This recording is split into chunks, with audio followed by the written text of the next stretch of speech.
మనం అంటే ఎలియాజర్లో ఉన్న గుణం ఒకటి గుర్తుపెట్టుకోవాలి. ఆస్తిని చూడలేదు, పని మాత్రమే చూశాడు. సేవకులుగా, దేవుని బిడ్డలుగా నాకు దేవుడు ఏమి ఇస్తాడని ఆలోచించకండి. నాకు ఏ పని అప్పు చెప్పాడు ఆ పని చేయటంలో నిమగ్నమై ఉండండి. అదే గొప్ప బ్లెస్సింగ్.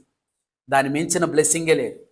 అంతేకాదు, ఎలియాజర్లో ఉన్న మరొక గుణం ఏంటంటే అన్నిటికీ దేవుని మీద మాత్రమే ఆధారపడ్డాడు.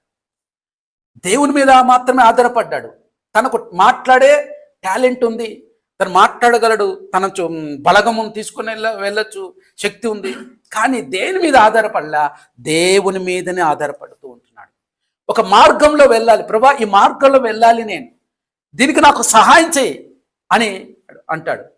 మన రిబ్కా విషయంలో కనుగొనడానికి వెళ్ళినప్పుడు మనం గమనించాం కదా, ఎలియాజరు నేరుగా ఏం చేశాడు,